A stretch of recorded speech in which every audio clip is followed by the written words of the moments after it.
And I would say giving advice, like that's not really the correct term. It's more of a, I've been through your situation. I know exactly how you're feeling. How you're feeling is valid, and here's what happened to me. Like that's the kind of stuff that I personally feel like was really good and was really good to help me recover. Okay, thank you. I think that's a really good start. I want to hear from other people, but let just try to unpack a little of what you said, because I think it's important. I'm hearing sort of two things happening at once in that answer. On one hand, one of the reasons that giving advice maybe isn't super helpful is because we're acknowledging the limits of our own experience, right? And as you said before, there might be certain things that we're going to talk about today that you wouldn't feel like you were in a position to give informed advice about how to deal with, right? In much the same way that, like, so I am a white man who has never been discriminated against based on the color of his skin. And it would be absurd for me to try to tell a resident what I think they should do if they have experienced racism, right? And so that's the first thing I hear in your answer is we've got some limitations to our expertise, and part of recognizing that is having some humility about what we can offer advice to. But then I hear you making a second distinction, which is, okay, I might not give advice, but maybe there are times when having a shared experience, difficult though it may be, can be a source of emotional validation. You can say basically, listen, that the way you're feeling makes sense. And I agree with that. I do think that is important. You can say, I've been through some similar things, and let me tell you, it's okay that you're really angry about this, or that you're really upset about this, or whatever the person is feeling. And that is different than advice giving, right? You're not recommending an action. You're saying, hey, listen, your experience of the world is valid. And I do think that that's a good thing to do. Do other people maybe have additional ideas of like why advice giving isn't terribly helpful as a way of assisting somebody who's been through trauma? It's a really good first answer, by the way.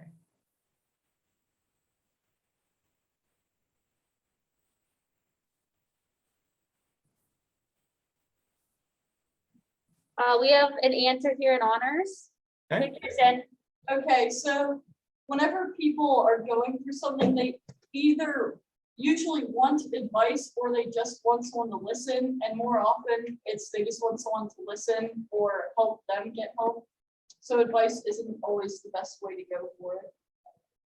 Yeah, I mean, I think that's exactly right. That if someone wants advice, they'll probably solicit it pretty directly. What do you think I should do? That might be a very different situation than someone saying, hey, I've been through something difficult. Can I talk to you about it? I think you're right. Most times we do want, somebody to listen to us. The way that you're describing this makes me think of like, when we're giving advice, just by definition, there are certain things that we're not doing. And one of them is listening. Right? Because if we're giving advice, we're the ones doing the talking, right? We're pulling the attention towards ourselves and we're saying, I got it. I'm going to solve it for you. And that means we're not listening to a person. And if that's really what they came there looking for is like a supportive ear, then by giving advice and taking up space, we're just sort of declining to give them that. And so I think that's another good answer. And anybody else? Elise had an answer as well. Go ahead, Elise.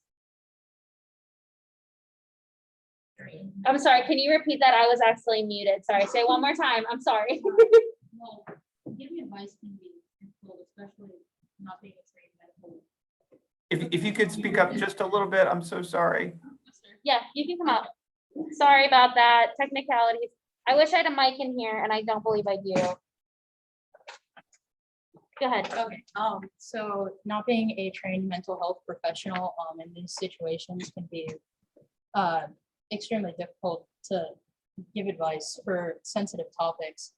And then also, if you suggest something for the person to do and they take action on that and it results in a negative consequence, it could result in more issues instead of just guiding the person to the right professional for it. Yeah, I really appreciate that answer. There's a kind of humility at the core of it that I think is really admirable. I often think of the process of becoming more educated is like the process of becoming less confident, because the more we learn about the stuff, the more that we realize our own expertise is actually pretty narrow. And some people in the chat sort of picked up on this.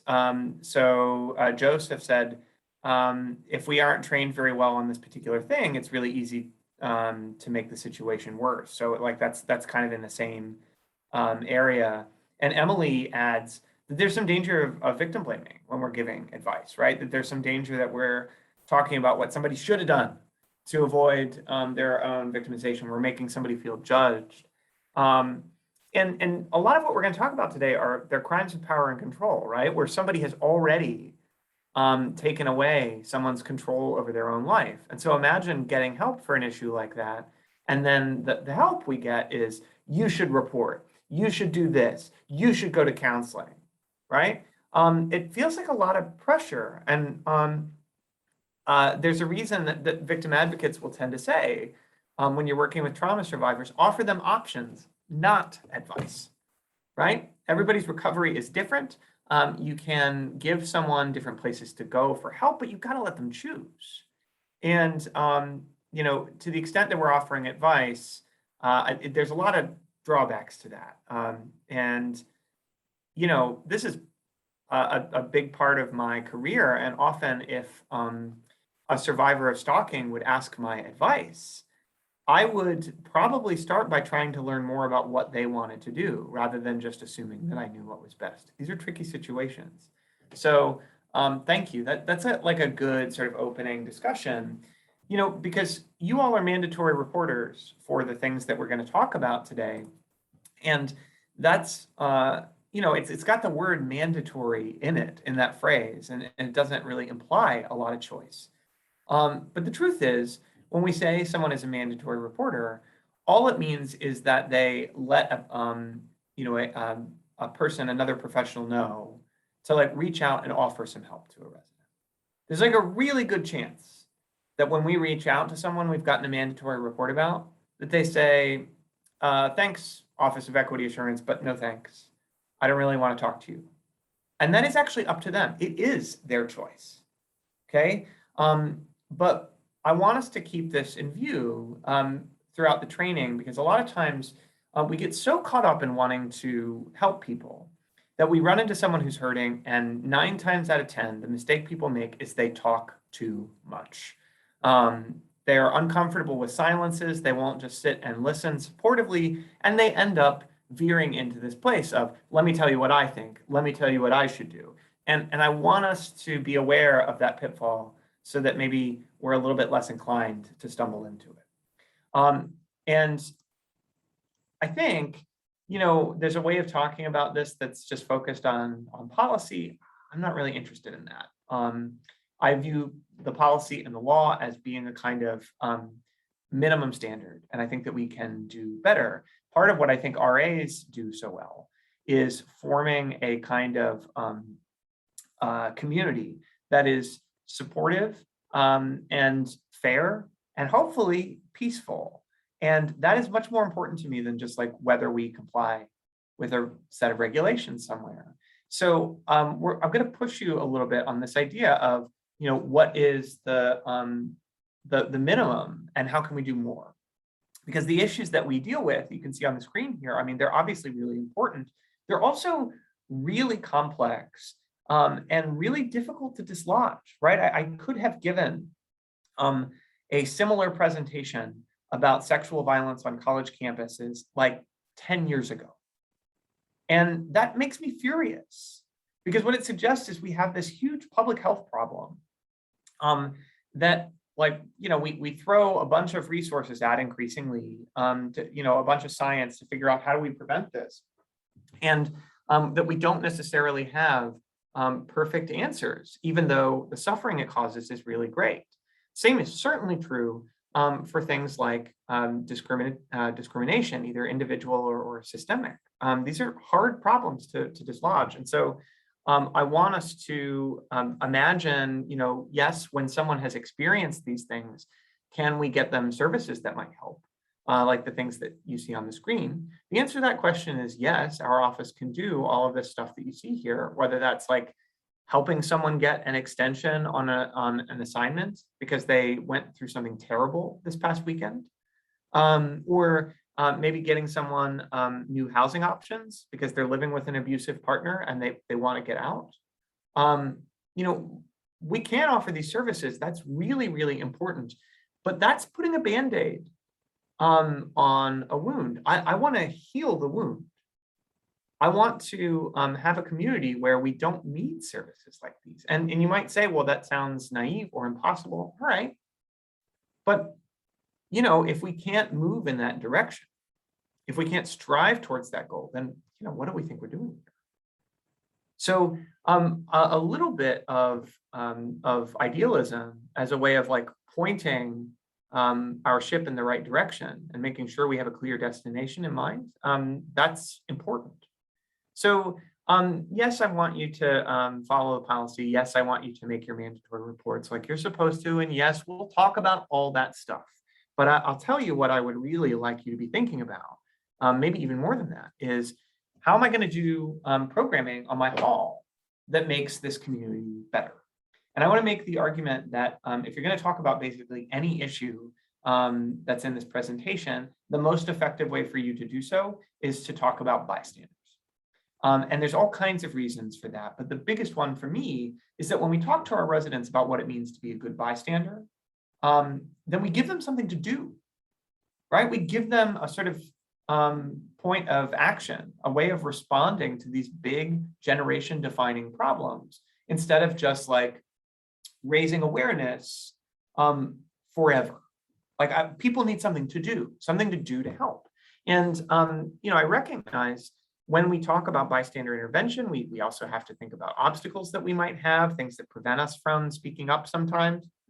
We're going to have to deal with all kinds of misconceptions about what bystander intervention is. Specifically, our first-year students are going to feel probably pretty strongly that bystanders are people who have to respond super assertively or bravely or confrontationally. There's a place for all three of those, I suppose, but not in most bystander interventions. So if we want to get past our obstacles, sometimes one of the most effective things for us to be able to do is to think creatively about ways to intervene. And that could mean, being direct, right? And like checking in with someone who's in, terrible arguments with their ex in the apartment next door, and we just want to make sure they're safe.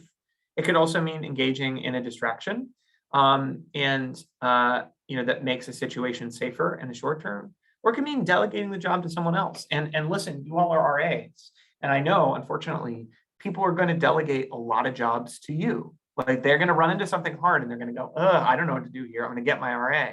That is the challenge and the honor, I guess, of the job that you're doing. But I want you to remember that even in situations where you feel like you're out of your depth, there are other people that you can delegate the job to, that you can bring in, whether that's like some backup RAs, some other folks on call, like your RHC, or a counselor at Caruth. You don't have to do it all. And in fact, if you try, it's likely that you will reach the boundaries of what you've been trained to do. As Joseph had pointed out in the chat before, that can lead to its own problems. So, sometimes strategies can be a combination of these things. I always think of this student who approached me to tell me a story about how he stepped up and helped someone. He was in a fraternity and he was doing sober driving service for his fraternity brother because he was an underclassman. And the story he told me was that while he was waiting to pick up, his fraternity brothers on High Street or somewhere else, his car was sort of idling, and one of his fraternity brothers, who was like really, really drunk, got in the passenger seat, rolled down the window, and started yelling, gross things at women who were walking by the car. And this student of mine said, well, this person was basically beyond reason. I didn't know how to talk to them, but I figured out that I could stop him from doing what he was doing by doing something simple. And I said, what's that? He said, well, every time, this person tried to roll down his window, I just rolled it back up. Right? I just pressed the button on the other side of the car and rolled the window back up. And in the short term, that was all that was required to get this person to stop harassing women on High Street or wherever this was. So sometimes, we might not be able to put an intervention in a specific box. Like, is that direct? Well, I don't know. He's not really confronting the person about their behavior, at least not at that very moment. Is it a distraction? Well, not really, because it is sort of directly stopping the problem. Like, it's not a perfect system, but the reason that this idea of the 3Ds is so useful is it reminds us that we have options. So throughout the training, I'm going to ask you about different places where bystanders could maybe step up and help. And I want to start by thinking about discrimination a little bit. I have a discussion question for you all. I'm going to give you a preview of it and then ask you in here in about, 30 seconds. I would like to maybe put together a working definition of what it means when we say that there is systemic discrimination or systemic oppression, okay? And I want some help with that definition. But before we get there, let me say a little bit about individual acts of discrimination, which are very real and very important to deal with.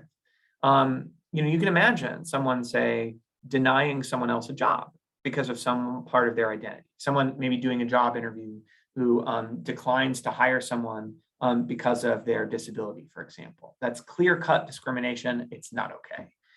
Or somebody who uses a slur to describe somebody as they walk by them on the sidewalk that's about their religion, for example. Again, clear-cut, not okay. But here's the problem. Yes, we want those things reported. Yes, we want to deal with them in an assertive way, but we want people to be thinking about discrimination in a more complex way than that. Because we have sometimes something invested in imagining this problem as being very small, right? If this only happens when there's like, an individual person who's just being cruel to another human being because of their identity, well, then all I have to tell myself as a person with a whole bunch of privileges, well, I'll just not do that, right? I'll work on my implicit bias. I'll be kind and fair to everyone, and then I'll have fixed it. I think that's inadequate. And I want to push us towards a conversation that is about solutions roughly the same size as the problem. Okay, so I promised you a discussion question. Let's get to it. How could we come up with a kind of working definition of what systemic discrimination or systemic oppression might mean? We don't have to get it perfect in one shot. Let's work together on this.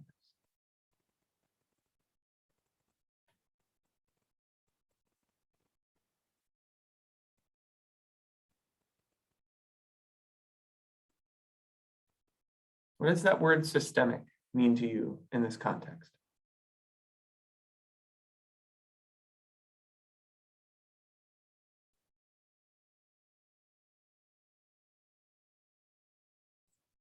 Sam, we have an answer here.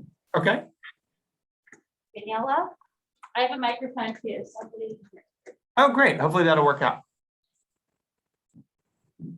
Okay. Systemic is like to me something that's created by like systems or institutions. So it could be like different types of governments or school institutions. Okay, thank you. I think that's really helpful. And it seems like there was someone else in the chat who was echoing parts of this, right? That in the chat, Charles said that this is something that's ingrained in society. And where Charles was talking about society, you were talking about systems. And I think this is helpful because there's maybe different levels that we can think of this on. There's like a cultural or a societal, and there's systemic or institutional. Like when we think about systems, I can think of a lot of systems that I might run into in my daily life, or at least somewhat regularly. So the education system is certainly one. We work in it, right? And can that create discriminatory outcomes? Like, yeah, it really can. A bazillion points to someone who can tell me how we fund public schools in this country. What's the revenue source for that? A bazillion. That's a lot of points. Think what you can do with all those points. You can't do anything with them. Oh, I think it was answered in the chat. Oh, it was? Oh, I totally missed it. Let's take a look here. Yeah, property taxes. Absolutely. So what kind of inequality might that create? Why would that create maybe like a systemically unfair outcome? We have an answer again over here.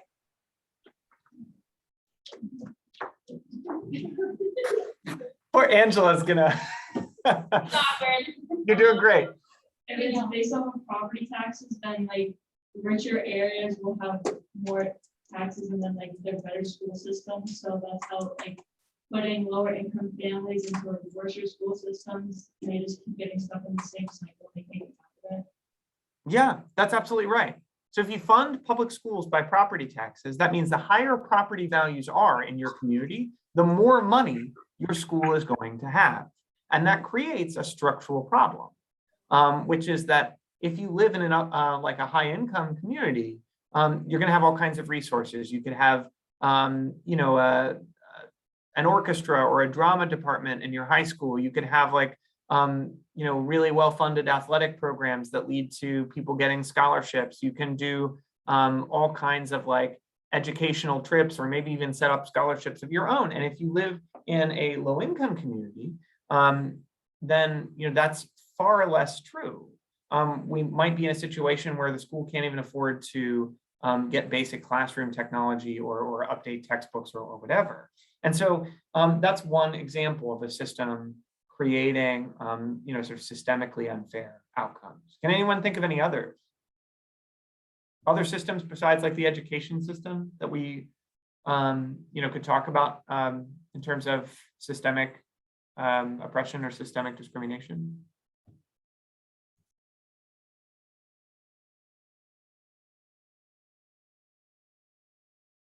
Okay, something in the chat, let's go to that. The justice system, yeah. Okay, so there might be plenty of things that the justice system can do well sometimes, but there are plenty of things that it clearly does not do well.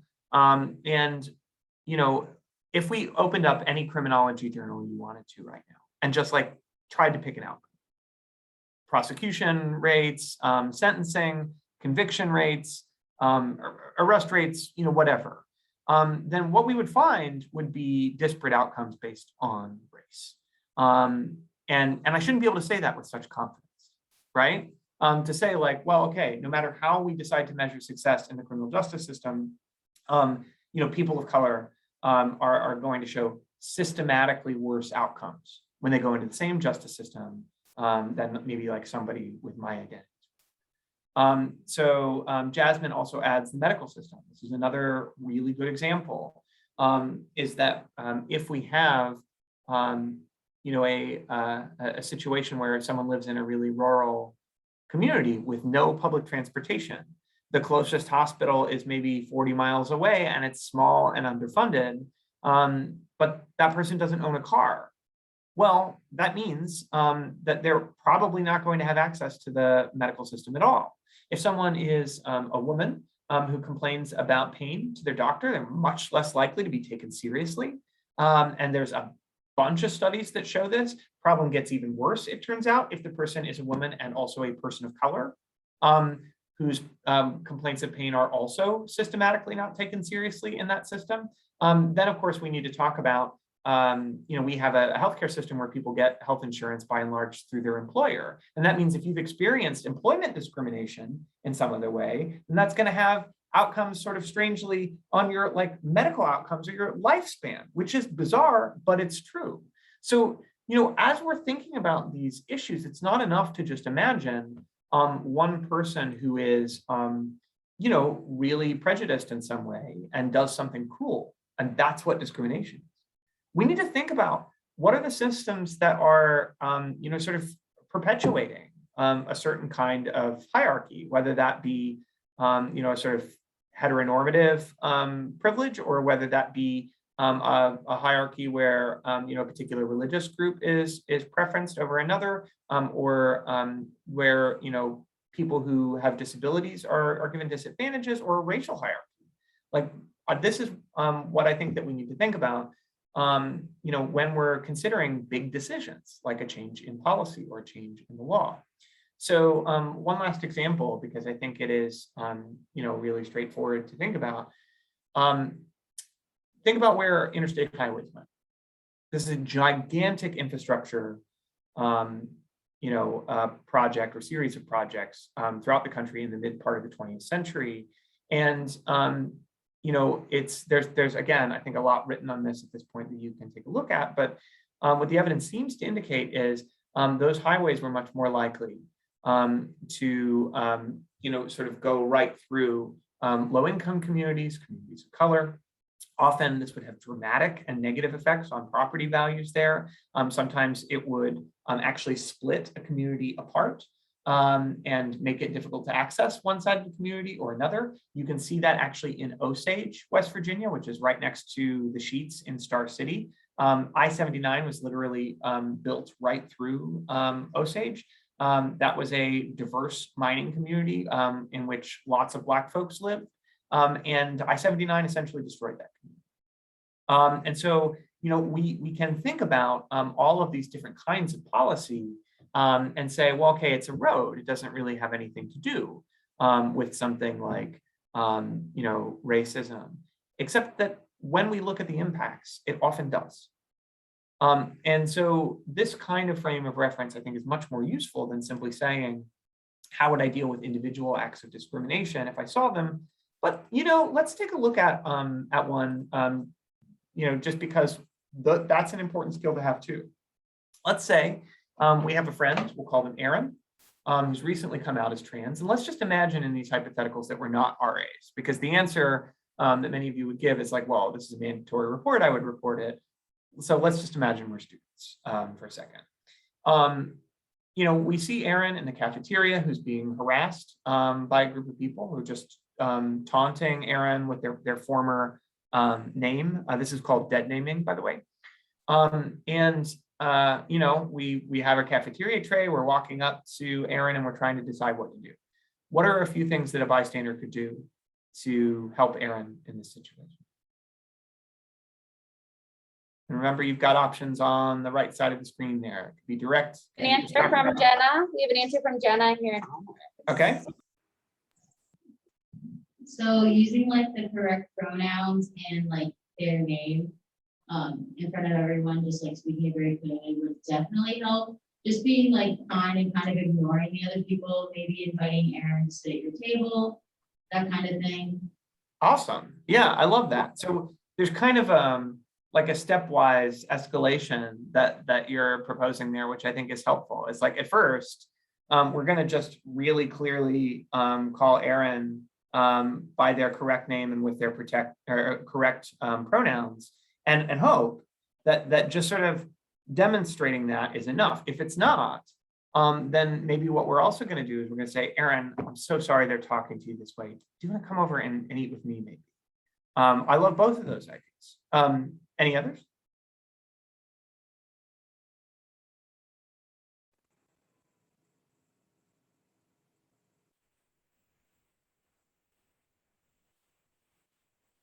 And while you're thinking of that, I just want to make an observation while we're waiting for other comments. So my name is, on my birth certificate, is Samuel. And I don't hate the name Samuel, but I just happen to prefer to go by Sam. And I just want to sort of plant a flag here. And I want to note that nobody has ever heard me say, oh, you can call me Sam, and gone, oh, but what's on your birth certificate? Right? No one has ever done that to me. They have just accepted that I have a way of being referred to that makes me feel respected and seen, and just, did that. And it would be actually very weird if they said, okay, I'm going to call you Samuel, because that's what's on a document I've never seen. Like that's a strange position to occupy. And it's worth pointing out that like, even though in this hypothetical situation, it's happening to Aaron, it would never happen to me. That should give us some pause, I think. So we got something in the chat. Joseph proposes an easy distraction would be to drop your tray. I love it. I'm a big proponent of dropping the cafeteria tray. You can't maybe tell on a Zoom, but I'm this like very gangly guy who falls a lot. And I can definitely pull off a, sort of, whoa, like, I'm dropping the tray now, and it works for me. I think that you can often do the same thing at a party by spilling a drink, which, also tends to draw a lot of attention. So that might be a distraction we could engage in. Thank you. So we can imagine others. If we're regular students, we could delegate this job to maybe some residence life staff who are at the front desk outside the cafeteria and towers. That might be helpful. We could also imagine directly confronting the behavior if we feel safe to do so, or maybe if we know the people who are engaged in it. I think I'm seeing the microphone being passed. Did someone have a comment over there? Yes, Allison over here in honors has a comment.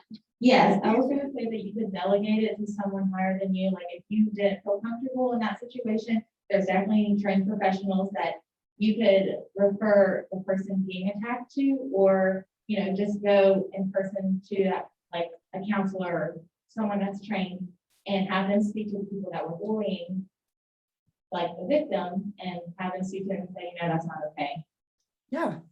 Yeah, thank you. I love that idea, is that we all can very quickly get to a point of, okay, we gotta bring in some people with more specific expertise here. And I can tell you, in situations much like this, sometimes with professors, I will say, I have worked with Dr. Rodriguez at the LGBTQ+ Center in much the same way. We would do kind of a training for a professor, maybe didn't necessarily mean anything incorrect, but saying like, okay, so what is a helpful way for you to call roll in a class that allows people the opportunity to tell you what they prefer to be called, instead of just like reading out their, the official name that's on the printout of your class roster, right? And that was really helpful for me to be able to reach out to Dr. Rodriguez and say, could you help me, please provide this education? So, we all have to do that kind of thing. So when we're thinking about other possible policy violations, we could think of sexual exploitation. This is sometimes called revenge porn in the news. This is when somebody gets a hold of nude images of someone else and they might use them as a way of humiliating or harming someone. And I can think of lots of hall programming that would be useful on this. I want to suggest two options. One is that I think having a conversation about consent here would be really quite useful, because it is obviously completely possible for healthy relationships to contain, maybe two people exchanging nude photos on their phone. That's fine if that's what people want to do. But what I would suggest is that sometimes there is pressuring that happens in that direction. And so questions of consent become really important. Is it really consensual? If one partner sort of harangues the other for 3 weeks and demands a nude, and eventually that person gives in and sends one, even though they were really uncomfortable. I would say no. I would also ask you to think about talking about, if we're in a relationship and we do receive a picture like that, what is our obligation? And I think that the obligation we have at minimum is to keep that image private. It was meant just for us. And so I think that's a really important, possibility. And I do think that the other option, which is not helpful, is engaging in sort of victim blaming and saying, well, if you don't want this to happen, then don't take pictures. That's unhelpful for all kinds of reasons. So, we'll skip some of these just for time. We could also imagine other sorts of abusive situations. I'm gonna read the first 5 signs of abuse I get in the chat. If you could put 5 things that an RA could look out for, that would be really, really helpful. While you're generating those potential warning signs, let me just say that there are some warning signs that indicate an even greater degree of danger than others. And one I always like to highlight is strangulation. That sometimes you'll hear people when they've had this happen to them, had a romantic partner abuse them in this way, they'll use euphemism, right? So they might say choke, for instance, instead of strangle. But what we know is that when there's strangulation present in an abusive relationship, the risk of someone being murdered goes up by something wild. It's like 700%. So that might be one thing that we really want to look out for. Okay, so someone in the honors conference room said one thing we could look out for is like maybe a change in clothing, where someone is wearing baggy clothing, even if it's like really hot outside. And they might be doing that to conceal bruises that they're getting. We might look out for changes in behavior, Kerrigan says, erratic or strange behavior around their abuser. If we are just noticing a change in like a resident's baseline behavior, this is like half of what you could do to be an awesome RA. Like if you just notice, here's who my residents are and how they normally act, and here's what's different about them now, then that can lead to all kinds of things, right? It might be that there's a recent breakup that they've had and they really need to go talk to a counselor. It might be that someone is having some other kind of mental health issue, or they're really just stressed out about exams, or it might be that they've experienced some kind of trauma. Either way, it all starts with being able to identify behavior that's different. Someone else in the honors conference room said, if they're acting more reserved or avoiding friends or social systems. Yeah, this is really good. And it's worth pointing out that sometimes the abuser may create that situation on purpose. So may try to isolate a person from spending time with other people. So one thing that I want you all to remember is that abusive relationships are really dangerous. And especially for women and LGBTQ plus folks who have much higher risks of being seriously injured in these abusive relationships, it's important that we remember that they're really difficult to leave. And we can't just expect people to immediately leave an abusive relationship merely because it's bad. There might be actually really good reasons why they could hesitate. For one, leaving an abusive relationship can be dangerous in the short term. It may help things in the long term, but in the short term, it can get worse. And so someone might feel like they can't leave immediately. Another possible warning sign that someone listed here is someone being jumpy or skittish, not wanting to go places alone. This is, I think, a really perceptive one. So in one of the diagnostic criteria for post-traumatic stress disorder, or PTSD, is hypervigilance. And this is when you see maybe people reacting in a really pronounced way to a sudden noise, like an engine going off or a car horn, or someone dropping something. And you may see them just really like looking around and needing to be hyper aware of their surroundings. And so this is a really perceptive one that we should consider. Very, very good. So again, I think there's some stuff we can skip for time here. There aren't bright lines between these things.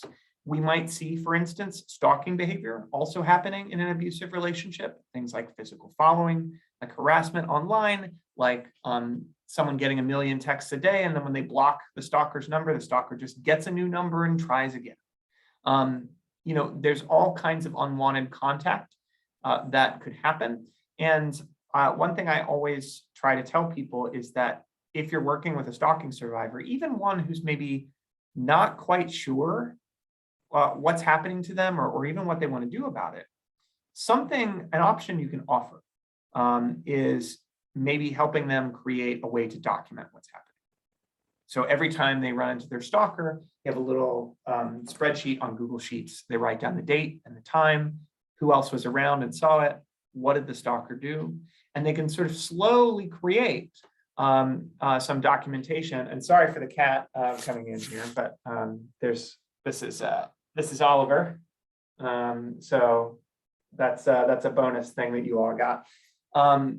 So you might help with the documentation so that somebody has options if they want to, to report later. And it doesn't really commit them to anything, but it might sometimes help a stalking survivor, get a sense of what they're experiencing. And it can be bewildering. I just want to point out, by the way, because I always think RAs are super empathetic people, that some of you were wearing masks and still found ways to communicate to me that you loved that cat. You did things like this. And I'm just impressed with your communication skills and appreciative as well. So, another thing that I want to spend some time talking about is sexual harassment.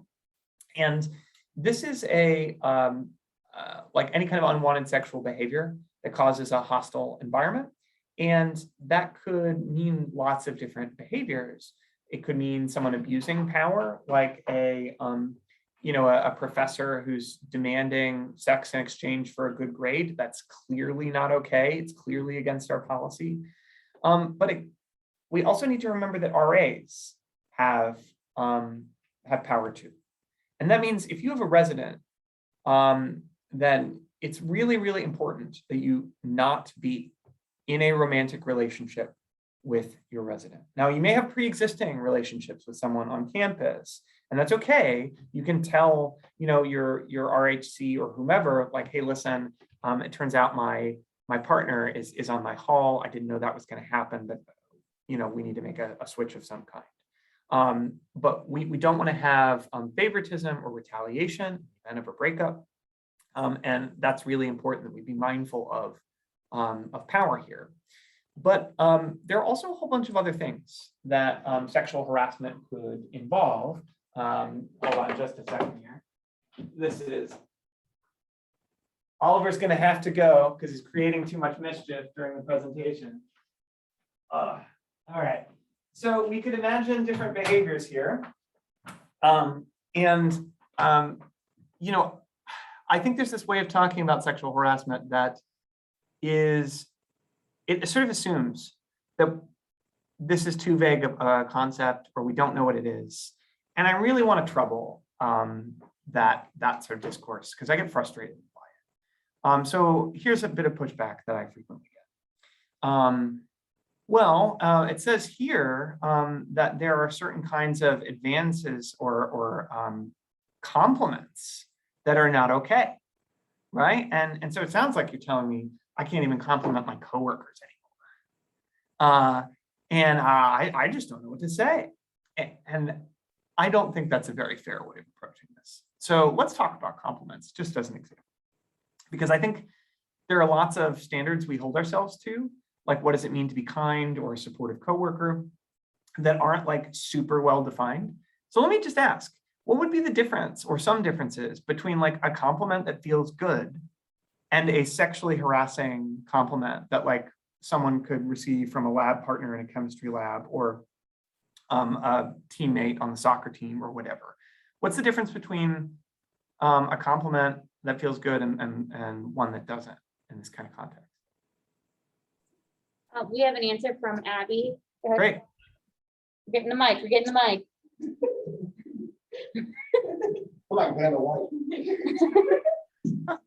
Word choice is very important, especially in context. For example, there's a difference between saying, wow, you look really great today, before saying, wow, you look really fine today. There's a difference. There's a difference. Yeah, an important difference, I would say. Yeah. I think this is a good example that the context really matters. And so if I said to someone, hey, those are really cool shoes, that's fine. But if I said to someone instead, I looked them up and down and I was like, oh, you look good today. Like those two things are like different in an obvious way. And so I always feel like it's kind of bad faith to be like, oh, I can't do compliments at all now. It's like, no, I think we know that there's certain kinds of things that just feel really gross at work. Any other distinctions we can make between like a good compliment and a bad one? Jillian has an answer. Okay. So it's kind of along the lines of what you said, like if you compliment like a specific thing about someone, like a nicer way, like that's generally a good role. Like, oh, I like your shoes, or your hair looks really good today, or you did really like get on the soft field, like, oh, that was a really good kick. Like instead of like complimenting like their whole body, like, oh my gosh, you look so awesome today, like, or like you look handsome or you look pretty. I feel like coming from like an opposite gender, even those could be like a little weird. So like saying like one specific thing, like, oh, your hair looks nice, or like those shoes are cute, or like better off than like the whole body type of compliment. Sure, yeah, so there might be something about the specificity of the compliment that matters. And I would say too, that like, humans have a lot of qualities other than like how they look and what they wear, and like a lot of virtues that might be worth commenting on or praising in some way. And so like, I live in a house where there are lots of trick-or-treaters who come to my house. And a game I play is when trick-or-treaters come, I try to come up with a different compliment for each little girl who comes to my door that has nothing to do with how they look. So in other words, I spend a couple of hours handing out candy. I never say, oh, and you're, I don't know, a Disney princess and you look pretty. And it's not because I think that would be a problem all the time. I think probably some of those little girls would like to hear that compliment at least sometimes. My position on this is that like some things need no further reinforcement. And for better or worse, I would argue mostly for worse, these young women are going to get the message loud and clear that in this culture, we have unrealistic standards of beauty and that those are really important for some like super stupid reason. And like, I don't need to be part of that. And it is just as easy for me to say, oh, you're Dora the Explorer, she's so smart. Like, that's an easy compliment. And so we get really caught up in appearances. I'm gonna check in with something Kerrigan said in the chat here. Comments, let's see here. Yeah, okay, comments about things people can control, like clothes or shoes, are more welcome than comments about someone's body. Yeah, I think there's some truth to that, that there is something about maybe, again, like a pair of really cool shoes that someone bought that feels a little bit different than complimenting somebody on like their physical features. That feels a lot more like an advance in most cases. And again, I think it's just a question of using some common sense. And what I'm getting at here is that people who experience this kind of treatment in whatever environment they're talking about, they pay a price for just like being in public. And I want to think about that pretty closely.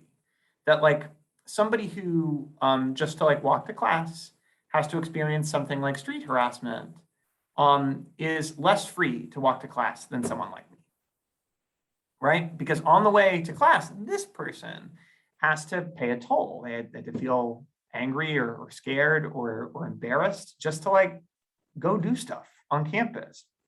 And so I want us to be thinking about what are some different ways we can help. So let's look at a situation here. And I just want to hear like from two people because we've got some ground to cover. You notice your supervisor is talking to your coworker, Aki, in a corner.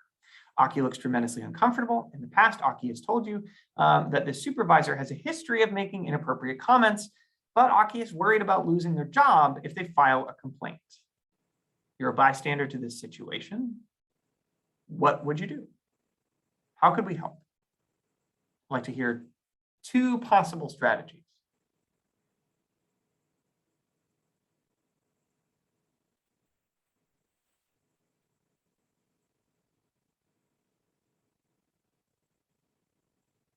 Okay, we have Daniela has an answer over here. If I saw that, I would just go over and be like, hey, I really need your help with something at my desk. Can you come over? Like, it's really urgent. I need it right now. And that is like a way of like distracting and like getting them out of that situation. Very, very good. I love that one. For me, like a sort of go-to thing is, some office problem, like a computer issue or a paper jam or something, like, because this is our coworker. Hey, could you help me with this? And even if that doesn't work, we've sort of made our presence felt, I think, in a valuable way. And maybe that's going to change the supervisor's behavior in the short term. Great. So, we can think of some others. we might delegate the job by filing a report, but it's ultimately up to Aki whether or not they want to follow through with an investigation when the Title IX office contacts them. We have an answer from Abby. Go ahead. Great, let's get one more. Yeah. Actually, I was just gonna quickly add to that, but you kind of said it was, and then after that situation, see what they want to do, don't just assume, because for them, they might be like, no, please don't, like, that's so, like, maybe it's like, it's embarrassing, I don't want to do that, and it's like, it's not, even though it's her situation, it's not your situation, it's like, it's not your call, so, and. Okay. Yeah, and I think that's challenging because for mandatory reporters like as RAs, we don't always have that choice. In fact, we rarely do. But even if we end up making a report about something like this, because we're required to, it still means that Aki gets to decide what they do, right? They might just not answer the 2 or 3 emails they get from the Title IX office, and that's the end of it. That's totally up to Aki. But in general, I would say, just for a regular student, that's exactly right. That we might just want to check in with Aki and see what would be helpful. Good, very, very good. So, the last policy violation we're going to talk about here, sexual assault. This is any kind of unwanted sexual contact. That can mean lots of different things, but what this boils down to for me is that if there's going to be sexual contact, there needs to be consent, period. And I want us to think about why it is that our cultural conversation about consent is so limited. Like, nobody talked to me about this in a sex ed class. When I was in school, my sex ed classes were basically like, they just boiled down to like, if you have sex, you're going to die. Don't do it. You'll get a bunch of diseases and you'll die. Oh no, right? Like that was basically what my sex ed was like. I hope that you all had better experiences than that.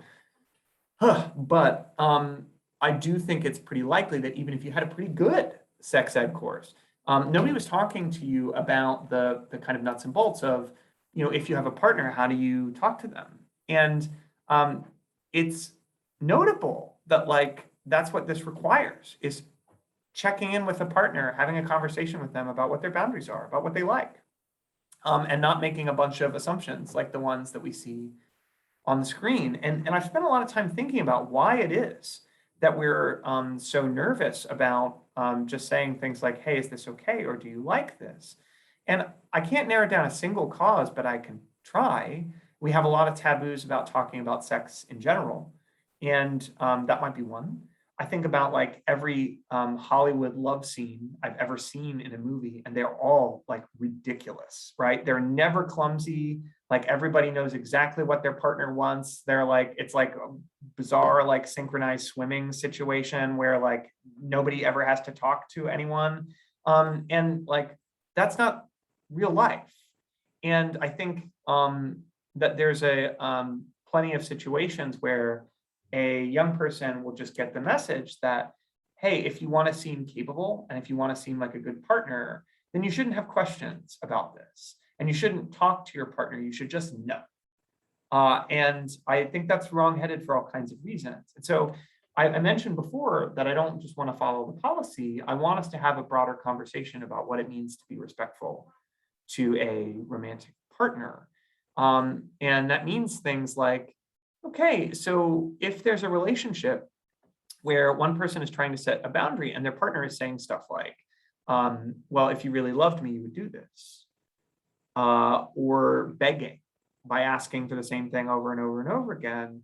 Well, neither of those two behaviors are illegal, but they're wrong, right? They're wrong, and they indicate really clearly that this is a person who does not respect their partner fully, who does not view their boundaries as sacrosanct, but views them as like momentary obstacles to be climbed over or run around.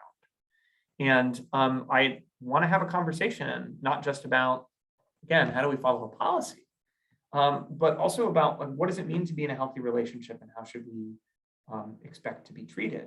Because there are obviously situations that are, really straightforward, right? If somebody is experiencing some kind of physical threat, forcible compulsion, then of course they can't consent.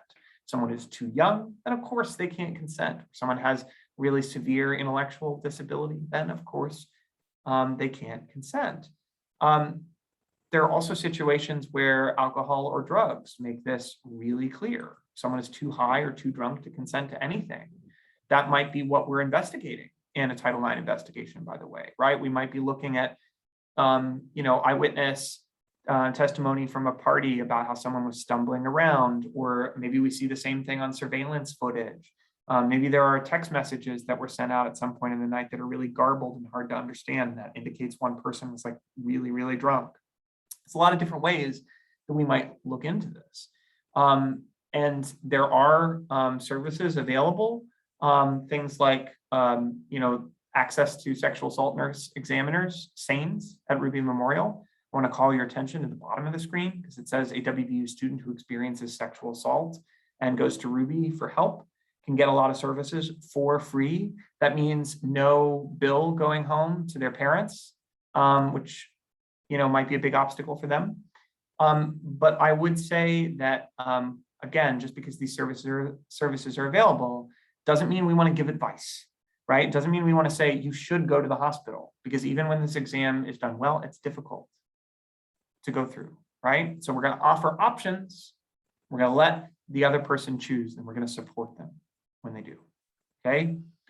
All right, so I'm going to skip some of the procedural stuff here because we're running out of time, but I just want to check in about mandatory reporting.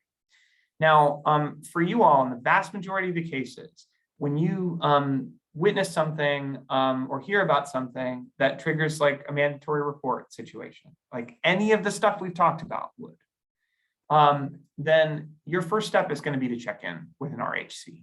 If it's during business hours, then it might be just the RHC that you work with all the time. If it's late at night, then it's going to be the person on call. Okay, and the reason I'm going to say that's your first step is because these folks are experienced and they can sort of help you walk through what to do next.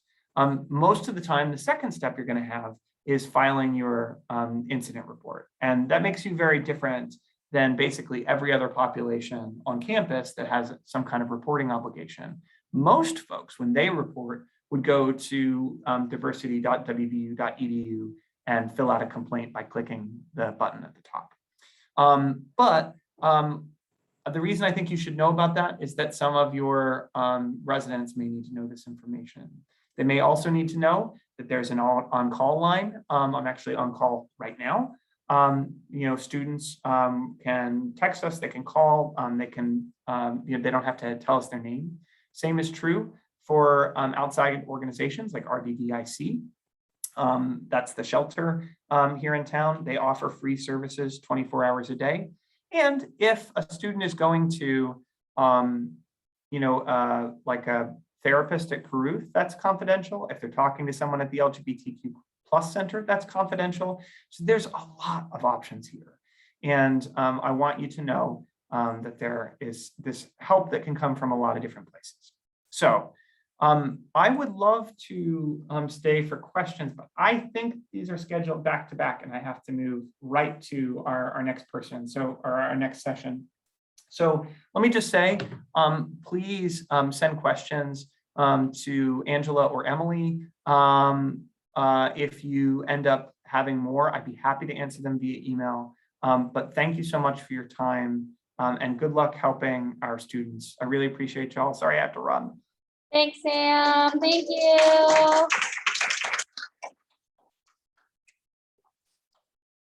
Okay, bye, everyone else.